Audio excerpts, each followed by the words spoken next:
آپ سن رہے ہیں طبقاتی جدوجہد، انقلابی سوشلزم کا علمبردار، بنیاد پرستی کی محدودیت۔ تحریر قمر الزمان خان۔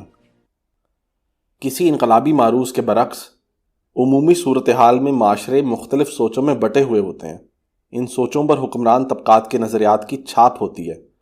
ان نظریات و خیالات کو پوری منصوبہ بندی کے ذریعے ذرائع ابلاغ، تعلیمی نصاب، مذہبی اداروں اور مختص کردہ دانشوروں کے ذریعے عام لوگوں کے خیالات بنایا جاتا ہے۔ یقینی طور پر یہ سوچیں اور نظریات انقلابی نہیں ہوتے، بلکہ ان کو حد درجہ دقیانوسی اور مایوس کن بنانے کی کوشش کی جاتی ہے۔ ایسے ادوار میں مایوسی اور بیگانگی کی کیفیات زیادہ حاوی ہو کر سماج کی گھٹن میں اضافہ کر دیتی ہیں۔ موجودہ معروض نہ صرف کسی حد تک جمود کا شکار ہے، بلکہ سرمایہ دارانہ نظام کی زوال پذیری سے پھیلنے والی بے روزگاری، غربت، جرائم اور بیماریوں نے سماجی مایوسی کو اور زیادہ گہرا کر دیا ہے۔ ایسی کیفیات میں کسی بھی قسم کا رد عمل بعیداز قیاس نہیں ہوتا۔ حکمران طبقہ ہمیشہ ایسی تحریکوں کے ابھار سے ڈرتا ہے جو سرمایہ دارانہ معاشی رشتوں کو بدلنے کی طرف جا سکتی ہوں۔ مہنگائی اور بے روزگاری کے ساتھ بے انصافی اور جبر کے خلاف بڑھتی ہوئی بے چینی جیسے عوامل حکمران طبقے کے لیے کسی طور خوشکن اور قابل برداشت نہیں ہیں۔ اس صورتحال کو سیاہ بادلوں سے ڈھانپنے کے لیے ذمہ داروں کی تھیلیوں میں کافی سامان جمع کیا جاتا ہے۔ ماضی کے رجتی خیالات کو ابھار کر موجودہ مسائل سے توجہ منتشر کرانا کسی بھی حکمران طبقے کا سب سے زیادہ پسندیدہ طریقہ کار ہوتا ہے، جس کا مظاہرہ پچھلے 70 سالوں میں بار بار کیا گیا ہے۔ پاکستان میں بنیاد پرستی کوئی نیا مسئلہ نہیں ہے۔ 1947 میں ہندوستان کا بٹوارہ ہی مذہبی بنیادوں پر کرایا گیا تھا۔ برصغیر میں ہندوؤں کے ساتھ سینکڑوں سال اکٹھے رہنے کے بعد مسلمانوں کے لیے یکایک ابھرنے والا دو قومی نظریہ گہرے مضمرات کا حامل تھا۔ یہ نظریہ کسی مقامی سوچ کا نتیجہ نہیں تھا، اس کی بنیادیں برطانوی سامراج کے منجھے ہوئے لیڈروں کی مشاورت سے رکھی گئی تھیں۔ یہ ایک کارآمد تدبیر تھی جس نے اس سامراج دشمن طبقاتی یکجہتی کو گہری ضرب لگائی تھی، جو 1943 اور 1946 کی مزدور تحریکوں کے ذریعے مجتمع ہوتی جا رہی تھی۔ خاص طور پر اکتوبر 1945 میں ہندوستانی فوج نے انڈونیشیا میں آزادی پسندوں پر گولی چلانے سے انکار کر کے برطانوی سامراج کے پالیسی سازوں کو پریشان کر دیا تھا۔ یہ غیر معمولی پیش رفت تھی جس کا اظہار فروری 1946 میں سامراج مخالف تحریک کی صورت میں نکلا، جس کا مرکز ہندوستانی بحریہ تھی اور جس میں ہندو، مسلمان، سکھ اور دیگر مذاہب اور قومیتوں کے سپاہی علم بغاوت بلند کیے ہوئے تھے۔ یہ واقعات مذہبی بنیادوں پر ہندوستانی سماج کی تقسیم کی نفی کرتے پائے جاتے ہیں، مگر اس صورتحال کے برعکس کانگریس اور مسلم لیگ کا کردار آزادی پسند باغی سپاہیوں کے برخلاف اور سامراج نواز تھا، جبکہ انگریزوں کے خلاف باغیوں کو کمیونسٹ پارٹی آف انڈیا کی حمایت بھی حاصل تھی اور باغیوں نے سرخ پرچم کو ہی اپنا پرچم بنا لیا تھا۔ یہی وہ نظریاتی پوزیشن تھی جس کا احیاء بعد ازاں بٹوارے کے بعد بطور خاص پاکستان میں ہوا۔ حکمران طبقے کو نئے بننے والے پاکستان میں انقلابی نظریات کی بہ کنی کے لیے جس نظریاتی کمک کی ضرورت تھی، اس کا بھرپور بندوبست مذہبی فرقہ وارانہ بنیادوں پر کیا گیا۔ حکمران طبقے کو ہر طرف کمیونزم کا خطرہ نظر آنے لگا، تو انہوں نے پاکستان مخالف جماعت اسلامی کے مولانا مودودی سمیت بہت سے دیگر ملاؤں کی خدمات حاصل کیں۔ بغیر کسی حد کے جائیداد اور دولت کے حق میں مضامین اور اداریے اس وقت کے اخبار ایسٹرن ٹائمز اور نوائے وقت میں چھپوائے گئے۔ ان اخبارات میں حدود سے ماورا جاگیروں، دولت اور اثاثوں کے حق میں مذہبی بیانیہ اختیار کیا گیا۔ یہ بیانیہ اس وقت کے حکمران طبقے کی اکثریت کی ضرورت تھی۔ برات یافتہ طبقے کی اعانت کے لیے اسلامی نظام کے رائج کرنے کے مطالبات کا آغاز بھی 1947 کے آخری مہینوں میں ہو گیا تھا۔ کہا یہ جا رہا تھا کہ اگر پاکستان میں اسلام کا قانون وراثت قائم ہو جائے تو زکوٰۃ کے نظام کی وجہ سے صدقہ و خیرات کے لیے فضا قائم ہو جائے گی اور معاشی عدم مساوات کا خاتمہ ہو جائے گا۔ یوں میاں افتخار الدین کی زرعی اصلاحات اور زمینوں کی تقسیم، زرعی زمین کے فی یونٹ خاندان کو محدود کیا جانا اور متروکہ املاک و کارخانوں کو قومی تحویل میں لینے کی تجاویز کو بنیاد پرستی کی فضا پیدا کر کے رد کیا گیا۔ اس اسلامی نظام کی تحریک، جو دراصل متروکہ جاگیروں، صنعتوں اور مال و زر پر نظر رکھنے والے ٹیوانوں، دولتانوں اور ممڈوٹو وغیرہ کی ضرورت تھی کو سرکاری آشرواد حاصل تھی۔ اس موقع پر سامراجی آقا بھی بیدار تھے۔ 22 دسمبر 1947 کا مانچسٹر گارڈین لکھتا ہے کہ پاکستان کے ریڈیکلزم کی جانب جھکنے کا امکان ہے۔ مسلم لیگ میں ریڈیکل عناصر موجود ہیں۔ جب جناح کا کنٹرول ختم ہو جائے گا تو ان عناصر کو پھلنے پھولنے کا موقع مل جائے گا۔ اخبار نے اس موقع پر ریڈیکل عناصر بطور خاص میاں افتخار الدین کے غیر فرقہ وارانہ ہونے پر شدید تشویش کا اظہار کیا۔ مسئلہ کشمیر کے بالکل آغاز میں نومولود ریاست کو لشکر کشی کے لیے مذہبی کارڈ کا استعمال کرنا پڑا۔ قبائلی لشکر اور گلگت بلتستان سے جہادیوں کو مذہبی بنیادوں پر استعمال کیا گیا۔ یوں ریاست پاکستان کی طرف سے مسئلہ کشمیر کو بھی اوائل سے ہی مذہبی بنیادوں پر دیکھا جاتا رہا۔ حقیقی اور پائیدار حل کے مشقت طلب کام کی نسبت لوگوں کے جذبات سے کھیلتے ہوئے مذہب کا استعمال آسان کام ہوتا ہے۔ یہی وجوہات تھیں کہ نئے پاکستان کی نظریاتی بنیادوں کی اساس مذہبی نعرے بازی پر رکھی گئی۔ بعد ازاں فرقہ وارانہ سوچ کو گہرا کرنے کے لیے وقتاً فوقتاً مذہبی فسادات سے بھی گریز نہیں کیا گیا۔ پاکستان کے حکمران طبقے کے پاس کوئی الگ سے پرکشش اور عوامی ضروریات کی تکمیل کا نظریہ نہیں تھا۔ آزادی کے تصور کی بٹوارے سے زیادہ کوئی تفہیم نہیں تھی۔ معیشت کو سامراجی غلامی سے نکالنے کی نہ سوچ تھی، نہ ضرورت تھی، اور نہ ہی ایسی کوئی اہلیت تھی کہ اس کے مضمرات کے بارے میں اندازہ لگایا جا سکے۔ اسی طرح نئے ملک میں روزگار، تعلیم، صحت، نئی مملکت میں نئے انفراسٹرکچر کی تعمیر کی سوچ کسی بھی سیاستدان کے ایجنڈے کا حصہ نہ تھی۔ ہندوستان سے الگ ہونے کے بعد ملکی معیشت کی تعمیر نو کیسے کی جائے؟ پہلے سوالوں کی طرح اس سب سے اہم سوال کو بھی اقتدار کے ایجنڈے سے باہر ہی رکھا گیا۔ یوں ایک اپاہج معیشت اور طفیلی مملکت کی بنیادیں سامراجی تابعداری کے بدلے میں امداد اور قرض پر استوار کی گئیں۔ مملکت کے خرچے اور حکمران طبقے کی عیاشیاں تو امداد سے چل سکتی ہیں، مگر عوام کے مسائل کو فرقہ واریت اور حب الوطنی کے اوزاروں سے حل کرنے کی روش اختیار کی گئی۔ یوں ایک طرف مذہبی جنون اور دوسری طرف تحفظ وطن کے مسائل کو پروان چڑھایا گیا۔ اس عمل میں مذہبی جماعتوں بطور خاص جماعت اسلامی کو استعمال کیا گیا اور بدلے میں تمام تر مراعات اور مالی مفادات دیے گئے۔ ایوبی آمریت کے خلاف چلنے والی تحریک پہلی بغاوت تھی جس نے حکمران طبقے کی طے کردہ لائن سے انحراف کرتے ہوئے نئے زاویے سے پاکستان کا تعارف پیش کیا۔ کروڑوں محنت کشوں نے مذہبی اور نسلی تقسیم اور جذباتی ڈھکوسلوں کو رد کرتے ہوئے بھوک، افلاس اور دولت کی تقسیم کے سوالوں کو سیاسی اور سماجی افق کی جلی سرخی بنا دیا۔ یہ ایک طاقتور تحریک تھی جس کے سامنے مصنوعی نظریات اور جعلی ہتھ کنڈے ریت کی دیوار ثابت ہوئے۔ ریاستی وسائل کا فیڈر پینے والی بنیاد پرستی کا طاقتور دیو ایک حقیر بت کی طرح گر کر پاش پاش ہو گیا۔ تمام فتوے، حربے اور حملے محنت کشوں کی یلغار کے سامنے مذاق بن کر رہ گئے۔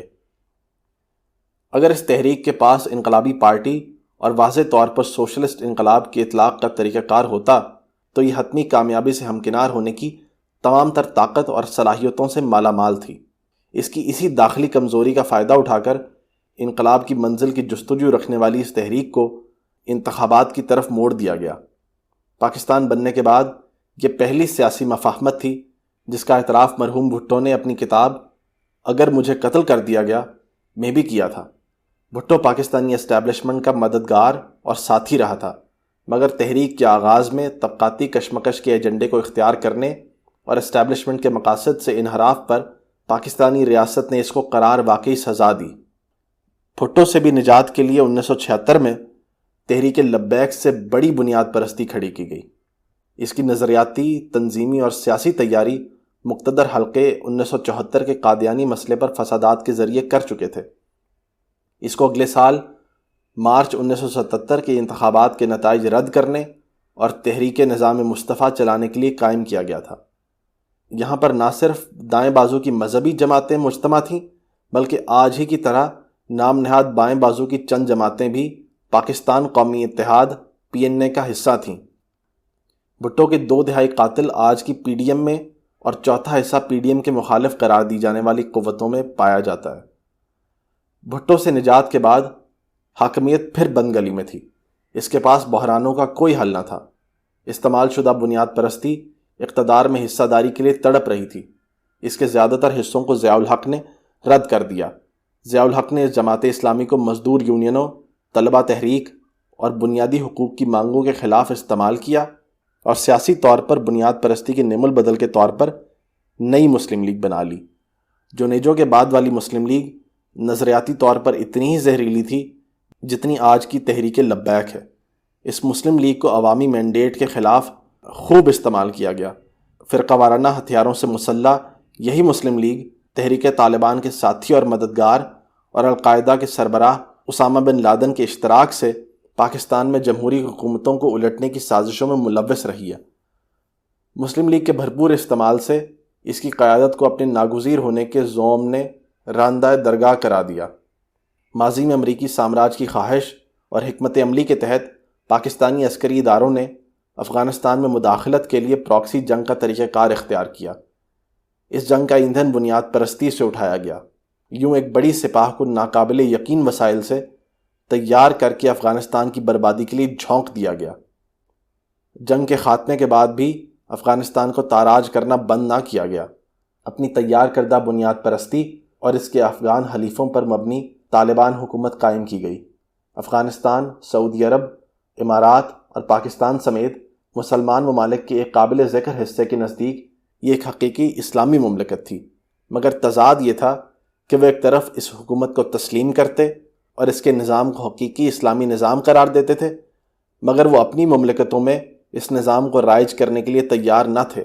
اسی طرح افغانستان سمیت دنیا بھر کے مسلمان آبادی والے ممالک کی عوام کی بڑی اکثریت اپنے رہن سہن اور جدید سماجی ضروریات کی وجہ سے اس ماضی کے نظام کی کبھی بھی حمایتی نہیں رہی۔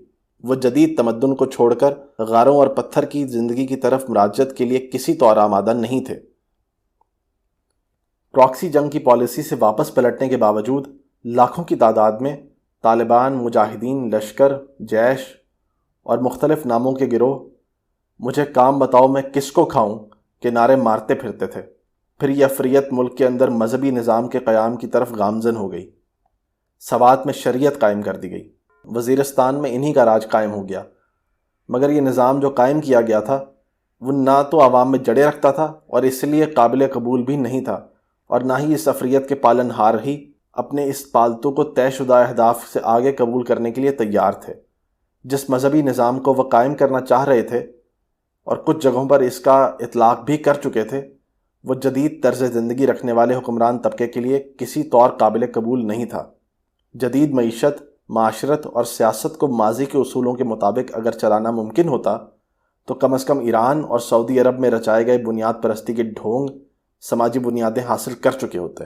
ایرانی ملاؤں کا رد انقلاب وہاں کی کمیونسٹ پارٹی یعنی تودا پارٹی کی نظریاتی کمزوریوں اور طریقہ کار کے سکم پر استوار ہو سکا ہے۔ وہ تودا پارٹی ہی تھی جس کی محنت کشوں میں بے پناہ مقبولیت اور طاقت نے شاہ ایران کے اقتدار کا خاتمہ کیا تھا، ورنہ ملائیت کسی طور بھی شاہ ایران کی حکمرانی ختم کرنے کے قابل نہیں تھی۔ ایران میں جبر اور تشدد سے مذہبی ریاست کا مصنوعی تاثر قائم کیا گیا۔ وہاں پر ٹنوں کے حساب سے کتابیں لکھنے کے باوجود ایرانی ملا منڈی کی معیشت کا مذہبی متبادل تیار نہیں کر سکے۔ سعودی بادشاہت کا سارا مذہبی کھیل اب اپنے انت پر ہے، مگر اپنے عروج پر بھی سوائے سزاؤں کے ایران اور سعودی عرب اپنے اپنے سماجوں کو آگے بڑھنے یا دنیا سے مسابقت کا کوئی بنیاد پرستانہ راستہ نہیں دے سکے۔ ملا سماجی طور پر بھی کچھ زیادہ بدل نہیں سکے۔ ان کے پاس موجودہ عہد میں کوئی متبادل اور قابل عمل پروگرام نہیں ہے۔ مادی ضروریات کو مادی بنیادوں پر ہی پورا کیا جا سکتا ہے۔ فقط عقائد، نعروں، جذباتیت اور عہد وسطیٰ کی اخلاقی قدروں کو جذباتی طور پر استوار کرنے سے بحران بڑھتا اور پروان چڑھتا رہتا ہے۔ اگر باہر نہ نکل سکے تو زیر زمین زلزلوں کو پالتا رہتا ہے۔ ایران کے رد انقلاب کے اقدامات سطحی اور مصنوعی اقدامات سے آگے نہیں بڑھ سکے۔ عورتوں پر کالے برقعے چڑھا دیے گئے مگر جینز کا پہننا ترک نہیں کروا سکے۔ غربت اور بھوک نے جسم فروشی کو فروغ دیا۔ منافقت پر مبنی خارجی جنگوں اور سامراجی حکمت عملی کے ذریعے ایرانی عوام کو یرغمال بنا کر ان کو ان کے حقوق سے محروم کیا گیا ہے۔ بدترین سزائیں، تشدد اور قید و بند ایران جیسی وحشی ملائیت پر مبنی ریاست میں بار بار ابھرنے والی بغاوتوں کو کچلنے سے قاصر ہیں۔ سینکڑوں مظاہرین کے ہر قتل عام کے بعد پھر سے لوگوں کا عالم بغاوت بلند کرنا یہ ثابت کرتا ہے کہ لوگوں نے اگر زندہ رہنا ہے تو ماضی کے بجائے ان کو مستقبل کے راستوں پر گامزن ہونا پڑے گا۔ جدید عالمی منڈی کے اصولوں کے سامنے عہد قدیم کی سادہ اور مختصر سی معیشت کے طریقوں کی کوئی حیثیت نہیں ہے۔ آج کی معاشرت کے تقاضے جدید سائنس اور ٹیکنالوجی سے ہی پورے کیے جا سکتے ہیں۔ ایسا کرنے کے لیے سب سے پہلے سائنس کی بنیادی اصولوں کو تسلیم کرنا ضروری ہے، جو سب سے پہلے اعتقاد اور طے شدہ تصورات سے ٹکراتے ہیں۔ بنیاد پرستی کے سماج میں جڑیں پرسکون پانی پر جمی کائی اور خس و خاشاک کی طرح ہوتی ہیں۔ دیکھنے میں یہ بدبودار اور بدوضع منظر پائیدار نظر آتا ہے، کیونکہ منظر نامے پر بس یہی ہوتا ہے۔ یہ منظر بہت مستحکم رہتا ہے، حتیٰ کہ زوردار پانی کا پہلا ریلائی اس کا نشان ایسے مٹا دیتا ہے گویا اس کا کبھی وجود ہی نہ ہو۔ سماجی ٹھہراؤ سے پیدا ہونے والے خلا کے اپنے مضمرات ہوتے ہیں۔ ایسے ادوار میں ماضی کے توہمات اور پسماندہ نظریات اوپر والی سطحوں پر تیرتے رہتے ہیں۔ بنظر غیر یہی سماج کا تعارف ہوتے ہیں۔ ساکت سماج پر حاوی نظر آنے والے یہ ڈراونے سائے اپنے مضمرات مرتب کرتے ہیں، تعفن پھیلاتے ہیں اور اپنی بدبو سے گرد و نواح کے کچھ حصوں کو عادی بھی بناتے رہتے ہیں۔ مگر جب سماجی تبدیلی کی انقلابی تحریکیں اٹھتی ہیں تو پہلی لہر ہی ثابت کر دیتی ہے کہ سماج ویسا بالکل نہیں تھا جیسا بالائی آلودگی سے دکھتا تھا۔ انقلابی تھپیڑے ماضی کے سائے پھیلائے کالے بادلوں کو تحلیل کر دیتے ہیں، جیسے ان کا کبھی وجود ہی نہ رہا ہو۔ ظاہریت اور سطحی مظاہر سے مرغوب ہو کر نتائج وضع کرنے کی بجائے مارکسوادیوں کا بنیادی فریضہ ہے کہ وہ زیر زمین پنپنے والے طوفانوں کو بھانپ کر انقلابی راستے ہموار کریں، انقلابی قوتوں کو تیار کریں، انقلابی تحریکوں کو موضوعی عنصر سے ہم آہنگ ہونے والا لائحہ عمل اور انفرادی قوت فراہم کریں۔ سماجی پسماندگی پر مبنی عارضی اور لمحاتی ناموافق معروض سے مغلوب ہونے کی بجائے اس کی ساخت اور جدید سماج سے قدیم خیالات کے تضادات اور غیر ہم آہنگی کے پیش منظر کی وضاحت کریں۔ مارکسوادیوں کی آنکھیں تاریکیوں سے بصارت کھونے کے بجائے مستقبل کے اجالوں کی کھوج لگانے کا آلہ ہوتی ہیں۔ رکے ہوئے عہد یا بہت ہی سست رو تبدیلیوں کے عہد میں سب سے اہم تقاضا استقامت، جرت اور دور تک دیکھنے کی انقلابی بصیرت کو قائم رکھنا ہوتا ہے۔ بالآخر دھول بیٹھ جاتی ہے اور مادی حقائق منظر عام پر اپنے حقائق سمیت سب کو نظر آنا شروع ہو جاتے ہیں۔ پاکستانی سماج کا تناظر کسی جنازے کے شرکاء کی تعداد، عارضی جذبوں یا عقائد پر مبنی اشتعال انگیز رد عمل سے نہیں جانچا جا سکتا۔ کھلی اور پوشیدہ سرکاری اعانت سے پیدا کردہ مظاہر کو مد نظر رکھنا ضروری ہے، مگر چند لاکھ عقیدت مندوں کی یکجا ہو کر اپنے دکھ کا اظہار کرنے کے مناظر سے پاکستانی سماج کی سرشت اور کیفیت کا اندازہ نہیں کیا جا سکتا۔ ایسی جذباتی کیفیات میں بڑے علمیت و جنم دیے جا سکتے ہیں، مگر عہد حاضر اور مستقبل کے تقاضوں سے عہدہ برا نہیں ہوا جا سکتا۔ بر صغیر کے بٹوارے کو مذہبی جواز دینے اور اس کی بنیاد پر 20 لاکھ سے زائد انسانوں کے قتل عام کرانے سے لے کر ریاستی پیوند کاری کے باوجود بنیاد پرستی کی جڑیں کبھی بھی پاکستانی سماج میں پیوست نہیں ہو سکیں۔ اس کا اظہار 2002 کے الیکشن میں پرویز مشرف کی تجربہ گاہ سے نکلنے والی MMA کے استثناء کے ساتھ 1970 سے لے کر 2018 کے الیکشن تک ہر نتائج نے سماج میں بنیاد پرستی کی جڑوں کی نفی کی ہے۔ تمام تر مختلف الانواع مذہبی، فرقہ وارانہ، لسانی اور قومی مظاہر اور قومی جمہوری انقلاب کی عدم وقوع پذیری کے باوجود پاکستان کا سماج 21ویں صدی کے پیداواری رشتوں سے پیوستہ ہے۔ اس کو سینکڑوں سال پرانی معاشرت میں لے جانے کے لیے بہت شدید قتل و غارت گری درکار ہے۔ ماضی کے زمانوں میں مراجعت کے لیے عہد حاضر کی تمام معاشی، اقتصادی اور تجارتی بنیادوں کو مسمار کر کے ایسا کھنڈر بنانا ضروری ہے جہاں زندگی کے بجائے موت کے فلسفے کو اولیت دی جا سکے۔ ایسا ہونا کافی مشکل ہے۔ اگر سماجوں کی حیت قطعی طور پر ریاستی اہلکاروں، حکمران طبقے کی خواہشات کے مطابق وضع ہوتی یا جامد رہتی تو پھر جدلیات کا فلسفہ بے معنی ہو جاتا۔ یہاں اہم پہلو یہ ہے کہ بنیاد پرستی کی سماج میں جڑیں تو درکنار، اس افریت کو ابھارنے والے حکمران دھڑوں کا اپنا رہن سہن تک قدامت کے نظریات سے بہت دور اور جدید غیر مذہبی معاشرت سے مرصع و ہم آہنگ ہے۔ ان کی زندگی اور ان کے لوازمات مذہبی طرز زندگی سے مطابقت نہیں رکھتے۔ اگر قدامت اور جدت کے درمیان لڑائی شروع ہوئی تو پہلا میدان جنگ ان اعلیٰ افسروں کے گھر بنیں گے جن کی اعانت اور مدد سے ملائیت آکسیجن لیتی ہے مگر یہ تناظر بہت ہی موہوم اور ناممکن کے قریب ہے۔ 21ویں صدی کو گھسیٹ کر ماضی میں لے جانا ناممکن ہے، اگرچہ اس کی معدود کوشش جاری ہے۔ پاکستان کے محنت کش طبقے کو اپنی بقا، ترقی اور آزادی کے لیے پیچھے کے بجائے آگے بڑھنا ہے۔ اس سفر میں ٹھٹرے اور شکستہ سرمایہ دارانہ نظام کو پھلانگ کر اگلے نظام کی طرف مراجعت کی ضرورت ہے۔ یہ نظام آگے بڑھنے کی سکت کھو کر کچھ لوگوں کو پیچھے مڑ کر دیکھنے پر مجبور کر رہا ہے۔ پیچھے مڑ کر جتنا بھی دیکھا جائے، ماضی میں جا کر رہنا ممکن نہیں ہے۔ نسل انسان کو ہر حال میں آگے کی طرف بڑھنا ہے۔ یہ خواہش کا مسئلہ نہیں، بلکہ زندہ رہنے کی مجبوری کا اٹل قانون ہے۔